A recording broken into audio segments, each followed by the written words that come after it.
अस्सलाम वालेकुम क्लास। उम्मीद है आप सब खैरियत से होंगे। आज के लेक्चर में मैं आपके साथ डिस्कस करूंगा वेरियस रेस्पिरेटरी डिसऑर्डर्स की सीरीज जो हमने अब स्टार्ट करी है, क्योंकि हमने जो करते आ रहे हैं हम अपने चैप्टर का एंड पे हैं।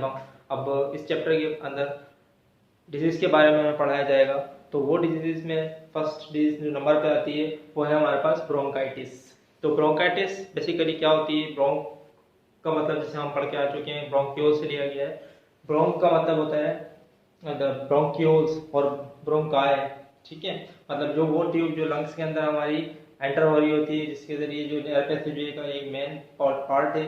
अब उसके अंदर iris itis itis means inflammation. अगर उसके अंदर सोजिश हो जाती है बेटा, तो उसको हम क्या कह रहे होते हैं? उसको हम कहते हैं ब्रोंकाइटिस। मतलब कि ब्रोंकस या ब्रोंकाई की इन्फ्लेमेशन ऑफ द ब्रोंकाई और ब्रोंक्यूल्स। ब्रोंकाई या ब्रोंक्यूल्स के अंदर आपके पास जब इन्फ्लेमेशन हो जाती है, सोजिश हो जाती है, उसमें जख्म बन जाते हैं, सोर्स हो जाते हैं, दैट कंडीशन को हम बोलते हैं ब्रोंकाइटिस, ठीक है। अब ये किस वजह से हो सकती है? इसके अंदर आपके पास देखें, ये जो पहली वाली आपके पास जो फिगर यहाँ नजर आ रही है, उसके अंदर ब्रोंक का जो ब्रोंक्यूल जो है उसकी आपके पास साइज बिल्कुल नॉर्मल नजर आ रही है। लेकिन जब सेकंड वाली जो आपके पास साइज है, ये ब्रोंकाइटिस वाली साइज है, मतलब जिस बंदे को, जिस पेशेंट को ब्रोंकाइटिस डिजीज हो चुकी है, वो सफर कर रहा है उससे, तो excessive secretion of the mucus into tubes. जब ये म्यूकस की एक्सेसिव सिक्रेशन होती है, म्यूकस क्या होता है? वो फ्लूइड होता है, वो लिक्विड होता है, वो जो कि आपके इंटरनल ऑर्गन्स को, इंटरनल सिक्रेशंस को, इंटरनल जो आपके ट्यूब्स हैं उनको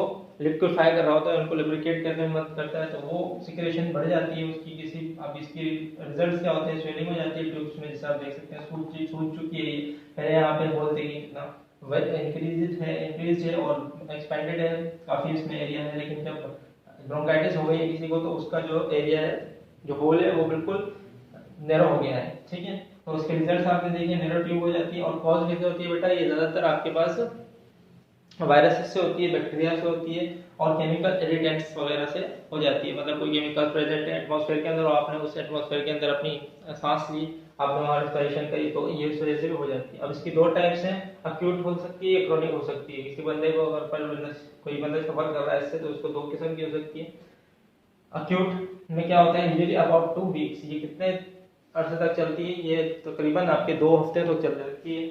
और जबकि क्रोनिक वाली आपके पास 3 मंथ्स टू 2 ईयर्स, इसके जो ड्यूरेशन है, इसका जो टाइम पीरियड है आपकी जो डिजीज का, ब्रोंकाइटिस का, मतलब chronic bronchitis 3 months to 2 years तक हो सकती है, और परमानेंट डैमेज भी आपके लंग्स को दे सकती है, आपके ब्रोंकाई और ब्रोंक्यूल्स को दे सकती है। अब इसके सिम्टम्स क्या हैं? मतलब आपको ये कैसे पता चलेगा कि अगर बंदे के अंदर ये साइंस आ रहे हैं, तो सिम्टम्स आ रहे हैं, तो कि इसको आए ये ब्रोंकाइटिस की डिजीज है या नहीं? तो कैसे डॉक्टर्स इसको डायग्नोस करते हैं? वो देखते हैं कि बंदे को कफ कैसी आ रही है, पर्सन को, पेशेंट जो है वो आपके पास माइल्ड डिजीज से सफर कर रहा है, फीवर है, उसको चिल्स होती है, शॉर्टनेस ऑफ ब्रीथ आती है। तो ये सारी की सारी चीजें, सारे सिम्टम्स किसी ब्रोंकाइटिस के पेशेंट के अंदर प्रेजेंट हो सकती हैं। तो न्यूमोनिया इन्फेक्शन ऑफ लंग्स है, इन्फेक्शन ऑफ बोथ लंग्स और called double pneumonia. Basically pneumonia क्या है आपका? न्यूमोनिया इन्फेक्शन ऑफ लंग को कहते हैं। हमारे लंग्स के अंदर जब इन्फेक्शन हो जाती है, तब दैट पेशेंट और that condition is known as pneumonia, ठीक है। और न्यूमोनिया अगर दोनों लंग्स के अंदर आपके पास होगी, क्योंकि वी नो दैट 2 लंग्स होते हैं हमारे अंदर मौजूद, हमारे जो रेस्पिरेटरी सिस्टम है उसमें 2 लंग्स, देयर आर 2 लंग्स। अगर दोनों लंग्स के अंदर होगी तो उसको डबल न्यूमोनिया कहा जाएगा। उसके अलावा उसके कॉजेज क्या होते हैं? आप कॉजेज देख सकते हैं, इसके बैक्टीरिया में होता है स्ट्रेप्टोकोकस। ये होता है किससे? स्ट्रेप्टोकोकस न्यूमोनिया से होता है, वायरस से भी हो सकता है, वायरल इन्फ्लुएंजा वायरस से हो सकता है, फंगस से भी हो सकता है। मतलब इसके ये तीनों इसके कॉजेटिव एजेंट्स हैं, इससे कॉज हो सकता है हमारे पास न्यूमोनिया। अब न्यूमोनिया में देख सकते हैं आप अल्वेओलाई जो है, अल्वेओलाई बेसिकली क्या होते हैं? रेस्पिरेटरी सरफेस ऑफ मैन होती है, इसके अंदर gases exchange mainly take place कर रही होती है।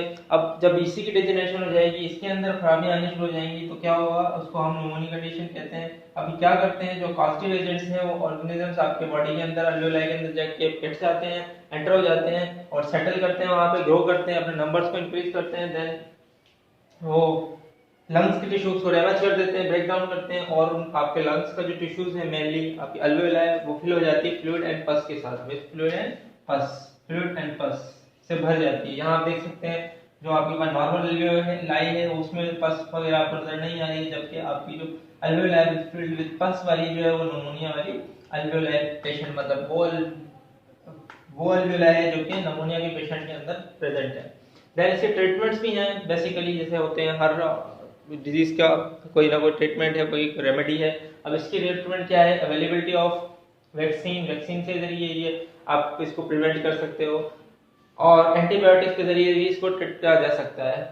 इसके अलावा सिम्टम्स इसके क्या हैं, जो आपको अगर किसी पेशेंट्स के अंदर ही अकर हो जाती है तो उस पेशेंट्स को नॉर्मली कौन से सिम्टम्स अकर होंगे उसकी बॉडी के अंदर, तो वो है हाई फीवर, उसको बुखार होगा, शदीद बुखार की सूरत होगी, उसके अंदर शिवरिंग होगी, वो उसको सर्दी लगेगी, उसको बॉडी में कपकपी आएगी और शिवर करेगी उसकी body, cough with sputum production, उसकी जो कफ है उसमें बलगम आएगा, उसको बलगम वाला कफ निकलेगा उसका, ठीक है, जो उसकी खांसी आएगी, शॉर्ट ब्रीथ होगी, उसको सांस लेने में दुश्वारी आएगी, और स्किन कलर उसका डस्की या पर्पलिश कलर हो जाएगा ड्यू टू लो ऑक्सीजन। अब उसकी बॉडी में क्योंकि अल्वेओलाई डिजेनरेट हो गए, ब्रेक डाउन होने शुरू हो गए due to the presence of bacteria, virus और फंजाई, तो क्या होगा, उसकी जो बॉडी है उसमें ऑक्सीजन की लैक होना शुरू हो जाएगी, ऑक्सीजन डिफिशिएंसी की वजह से उसकी बॉडी कलर डस्की या पर्पलिश कलर में चेंज हो जाएगा। So that's all about pneumonia.